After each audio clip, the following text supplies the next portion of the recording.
Jadi ya penjelasan pertama, impresi pertama waktu gue bawa motor ini nggak kayak bawa motor modifan cuy, karena dia shocknya itu lebih pendek ya, AC itu lebih tinggi ke atas. Tapi di Wave ini gua nggak nemuin ketidaknyamanan itu ya, kalau menurut gua. Tapi ini bukan kantong pelajar, karena pelajar bukan saatnya untuk modifikasi. Pelajar itu bukan tempatnya modifikasi, tapi pelajar itu untuk belajar, ya kan?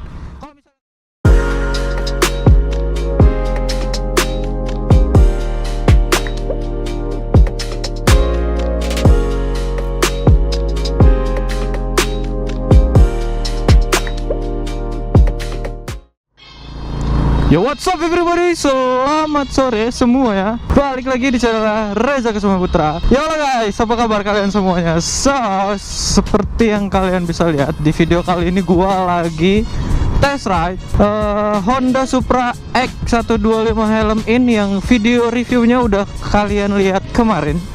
Jadi di video kali ini gue cuman pengen ngejelasin aja impresi gue gimana rasanya bawa motor ini. Jadi kalau misalnya di vlog-vlog sebelumnya itu gue test ride sekaligus review, kayak gue berhenti di ruko buat ngejelasin kalian semua. Tapi kali ini gue pisah ya supaya lebih detail. Tapi gue akan ngejelasin beberapa parts lagi selama di jalan lah ya, supaya kalau misalnya kemarin ada yang belum jelas ya nanti gue jelasin lagi. Jadi ya penjelasan pertama, impresi pertama waktu gue bawa motor ini nggak kayak bawa motor modifan cuy. Jadi ya kayak bawa motor Supra biasa aja gitu.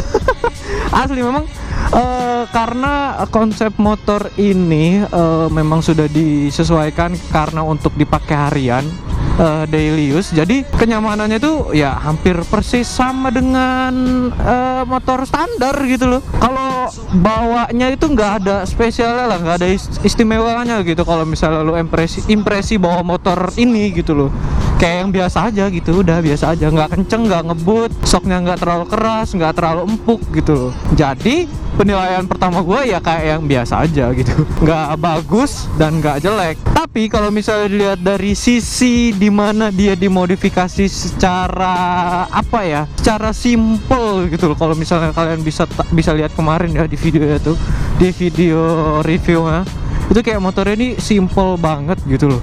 Dan biaya modifnya juga percaya nggak percaya ya, itu ya memang nggak terlalu makan biaya mahal, karena memang parts yang dipakai juga bukan parts sedon, tapi pelajarannya itu kayak yang lo dengan parts yang biasa aja itu lo bisa ngebangun motor kelihatan lebih lebih fresh, lebih bagus gitu loh. Ya nggak sih, pelajaran yang bisa diambil kan di situ ya kan. Kalau misalnya lo udah keluar duit 13 juta tapi kelihatan kayak alay, nggak simple aja gitu, kayak kan ngeliatnya juga males ya kan. Bener gak sih? Gue males aja gitu ngeliatnya kalau udah motor udah kayak tampilannya berlebihan banget, itu kayak ya you know lah. Walaupun biaya modifnya mahal, tapi kalau nggak pantas ya buat apa gitu loh, ya kan. Jadi ya kembali lagi ke motor ini ya, posisi duduknya sebenarnya joknya ini udah dipapras sedikit sih ya, nggak terlalu banyak. Jadi posisi duduknya nggak terlalu banyak berubah, kayak yang biasa aja. Cuman memang joknya agak sedikit lebih keras, tapi nggak terlalu bikin pantat pegel ya, walaupun belum terlalu lama sih gue bawa ya. Tapi memang nggak bikin pantat pegel, sumpah gue nggak bawa memang. Tapi cukup ngerubah seat height-nya ya, jadi kayak yang lebih rendah gitu, pantatnya jadi lebih rendah kalau menurut pendapat gua gitu. Tapi nggak terlalu signifikan, sesignifikan itu berubahnya gitu. Dan untuk master remnya seperti yang gua bilang kemarin, ini udah pakai KTC yang old ya, yang radial, yang zaman dulu banget KTC-nya itu. Ini simple banget KTC-nya, jadi kelihatannya lebih kelihatan lebih simple aja gitu, nggak terlalu mewah banget modifannya. Dan dia pada saat review kemarin gua nggak terlalu detail, ternyata gua nggak ngelihat kalau di sini ada tabung minyak remnya. Ternyata tabung minyak remnya itu disumputin. Seharusnya kan KTC itu tabung minyak remnya terpisah, dan ini dia disumputin, bisa kalian lihat tuh di situ ya. Itu tabung minyak remnya nggak ada, biasanya kan dicoak sih ya, di sini bulat gitu, dan ini ternyata nggak ada. Gua kemarin ternyata pas waktu review itu kurang teliti. Jadi ya itu ya tambahannya. Terus lagi di bagian kokpit seperti yang bisa kalian lihat juga, spion ini dia udah pakai spion punya Supra 125 Thailand yang asli. Ya memang asli bawaan Thailand ya. Di Thailandnya memang ya kayak gini, spionnya memang kayak gini gitu, nggak ada yang berubah. Jadi disesuaikan banget memang modifikasinya tentang ala Thailand. Jadi ya spionnya juga harus disesuaikan dengan di Thailandnya gitu. Dan ini spionnya lumayan sih ya, lumayan cukup lebar dan sangat berfungsi ya, fungsional ya. Kebetulan modifikasinya ini fungsional semua. Jadi menurut gua ini ya keren lah. Menurut gue ini keren. Jadi modifikasi yang fungsional itu keren. Jadi kalau misalnya kalian beli aksesoris yang nggak fungsional itu kalau menurut gue belum keren sih. Tapi ya mungkin bisa dilihat mata bagus. Tapi kalau belum fungsional itu belum keren kalau menurut gue.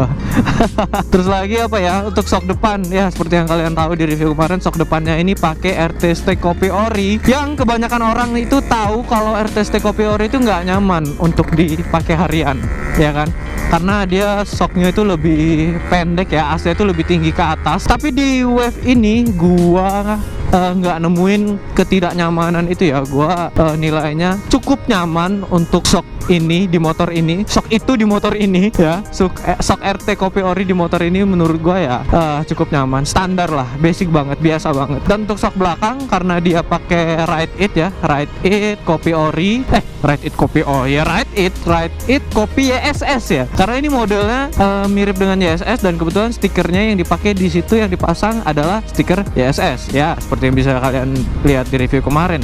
Dan untuk kenyamanannya memang shocknya agak sedikit keras kalau dibandingkan dengan shock standar Wave ya. Seperti yang kita tahu Wave 125 itu shock belakangnya empuk parah, itu nyaman shocknya. Tapi kalau untuk miring-miring agak kurang nyaman ya. Kalau misalnya shock terlalu empuk kan bahaya ya, reboundnya terlalu banyak. Tapi ini shocknya memang agak sedikit keras, tapi tidak terlalu keras untuk dipakai harian. Ya 11-12 sama kayak Roxy lah ya. Shock YSS Nupo dipasang di Aerox gitu. Ya kurang lebih kerasnya kayak gitulah. Jadi masih terbilang nyaman. Dan untuk bannya ya, untuk bannya ini ya karena nggak pakai ban cacing ya.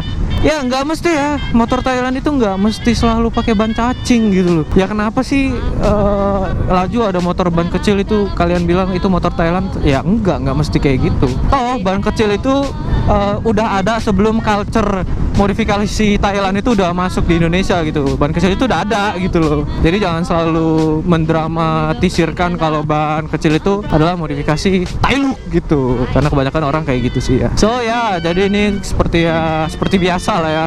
Gua lagi ada di Jalan Antasari ya, tempat biasa gua nge-review motor. Kangen banget sumpah, udah lama banget udah nggak nge-review motor lagi kan. Dan akhirnya gua bisa review motor lagi, dan ini Wave 125 ya, motor pertama setelah hibernasi kemarin. Motor pertama yang gua review, dan setelah ini masih banyak motor-motor lain yang bakal gua review. Itu banyak banget, apalagi setelah ke Thai Rides nanti itu bakal ada banyak motor yang gua review. Dan sekarang gua nggak cuman bakal nge-review motor-motor Thai look ya, atau motor-motor Thailand, modifikasi ala Thailand. Motor-motor standar yang gua anggap menarik pun nanti bakal gua review gitu loh, karena ya biar lebih berkembang aja. Dan gue juga sempetin buat ngevlog kayak ala-ala food vlogger, nge-review makanan kayak video beberapa waktu yang lalu. Mungkin kalian sudah ada yang nonton. Memang viewsnya kalah banget dengan review-review motor ataupun tips-tips tentang motor, tapi ya nggak apalah, gue tetap pengen berkembang aja gitu loh, menambah-nambah konten ya kan. Thanks banget buat kalian yang udah support gue sejauh ini, selama ini, yang masih terus mantengin channel gue ya kan. Thanks banget buat kalian semua. So jadi ya gitu aja untuk video gue kali ini tentang impresi gue soal motor ini ya kan. Karena memang ini untuk daily use, jadi nothing special kalau ketika dibawa, tapi ini eye catching ya, cukup eye catching karena modifnya simple tapi eye catching gitu. Bener-bener ngeliat, ini motor bukan motor standar gitu ya kan. Modifnya nggak mahal ya kan, seperti yang kalian tahu ini modifnya nggak mahal kalau menurut gua. Tapi ini bukan kantong pelajar, karena pelajar bukan saatnya untuk modifikasi. Pelajar itu bukan tempatnya modifikasi, tapi pelajar itu untuk belajar ya kan. Kalau misalnya kalian mau modif tapi kantong pelajar, udahlah nggak usah modif lah. Pelajar itu belajar aja udah. Kalau kalian udah kerja, baru gua kasih tips buat modif ala pelajar, ala yang murah gitu loh. Gak ada yang namanya modif kantong pelajar. Pelajar itu waktunya ya belajar, bukan untuk modif motor ya kan. Ya oke guys, jadi gitu aja untuk video gua kali ini. Seperti biasa, jangan lupa like, comment, share, and subscribe di channel gua untuk melihat video terbaru dari gua selanjutnya. So oke guys, thanks for watching. Sampai jumpa di video selanjutnya. Peace.